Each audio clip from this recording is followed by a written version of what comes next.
For some time now, I've been interested in a discovery about human behavior called self-image psychology. You may already be familiar with the self-image idea. This is the principle that each of us is controlled by his mental picture of himself. If you've thought much about it, I'm sure you agree that a good self-image is vital to our happiness and to the achievement of our goals in life. But if you aren't yet familiar with this new idea, let me introduce it by quoting my old friend Dr. Maxwell Maltz, who said, "The most important psychological discovery of this century is the discovery of the self-image." Our self-image is our own conception of the sort of person I am. Each of us builds a self-image out of his beliefs about himself. It's unconsciously formed from past experiences, our successes and failures, our humiliations and triumphs. It determines the way we interpret other people's reactions to us. In short, this mental picture we have of ourselves turns out to be a kind of life-governing device. Now, that's the most significant part of the whole self-image principle, that our mental picture determines our interpretation of everything that goes on about us, our reactions to life and other people, our feelings, thoughts, actions, even our abilities. We are the person we believe ourselves to be, if we're anywhere near normal, and we're consistently that person in everything. Now, it's interesting, isn't it? It's exciting, too, when we realize that our self-image can be changed. If for one reason or another we've developed an image that's too limited to permit our achieving maximum results in life, that image can be enlarged, improved. There's one point to keep in mind here, though. We can't outgrow the limits we impose on ourselves. Our thoughts, habits, even our abilities must be those of the person we believe ourselves to be. We can set new limits in place of old ones, but we can't surpass the limits of our current self-image. There's a story about a Wisconsin farmer who was walking through his fields one day when he stumbled over a little glass jug in his pumpkin patch. Out of curiosity, he poked a young pumpkin through the neck of the jug, being careful not to break the vine. Then he placed his little experiment back on the ground and walked away. When harvest time came, the farmer was working his way down a row of big ripe pumpkins when he again came upon the glass jug. But this time it looked different. Picking it up, he discovered that the young pumpkin he had poked inside now completely filled its glass prison. Having no more room, it had stopped growing. The farmer broke the jug and held in his hand a runt pumpkin, less than half the size of all the other pumpkins and exactly the shape of the jug. Well, people aren't pumpkins, but our self-image is something like that jug. It determines the size and kind of person we become. The similarity ends with the fact that we can remove our self-imposed limitations by enlarging our self-image. We form a mental picture of ourselves through experience, and we can change that picture the same way, through experience. If the actual experience we need is not available to us, we can, according to self-image psychology, create that experience synthetically.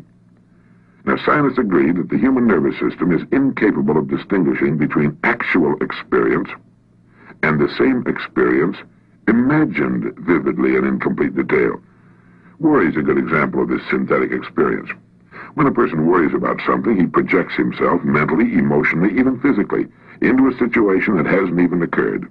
The man who worries intensely about, well, say, failure, finds himself experiencing the same reactions that accompany actual failure, feelings of anxiety, inadequacy, and humiliation, and eventually headaches and an upset stomach. As far as his mind and body are concerned, he has failed, and if he worries about it long enough, if he concentrates on failure intensely enough, he will upset himself to the extent that he will fail, and he'll get sick. Now, everything can be used in either of two ways, positively or negatively, constructively or destructively. Worry is the negative use of creative imagination. It's a negative synthetic experience. But most people apparently never realize that positive results, just as real as the negative results of worry, can be achieved through using our imagination constructively. Our minds are complex and marvelous, but like electronic computers, they can only act on the data we feed them. The man who worries about failure is unwittingly defeating himself. He's feeding his mind the wrong data. If he spent the same amount of time visualizing success as he spends thinking about failure, he could reverse the process of synthetic experience. Instead of anxiety, he could develop confidence, self-assurance, poise, and a feeling of well-being would replace apprehension. By concentrating on the success he desires, by synthetically experiencing that success, he can expand his self-image into that of a person for whom success is normal, expected. Why not practice holding the self-image of the person you most want to become? This is the person you can become. If you feel you'd like to enlarge your self-image, then I'd like to invite you to join me in some image building. During the next few weeks, listen to this message at least once a day. This way you'll firmly implant in your mind the concept of the self-image. Use your spare moments to concentrate on your goals and the greater success you seek. Analyze your past successes and formulate ways your success can be increased in the future. While on the way to work, between appointments, while waiting to see a client, these are all excellent times for directing your attention to positive, constructive thoughts. Put more into the positive use of your imagination than you ever put into its negative use, worry. You're merely reversing the same creative process.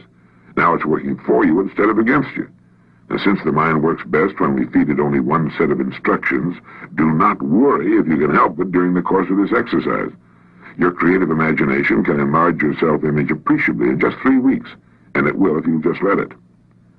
Nobody pokes us into glass prisons beyond which we can't grow, but all too often, almost unknowingly, we set unnecessary limits for ourselves by holding a self-image that's restricted, inadequate for the full realization of our potentialities. Each of us is, at this moment, the product of all his thoughts and experiences and environment up to this point. Through thought, we can control to an almost unbelievable degree both our experience and our environment from here on. Whether or not we choose to direct our own course through life is entirely up to us. The important thing is to know that it can be done. This is Earl Nightingal, and thank you.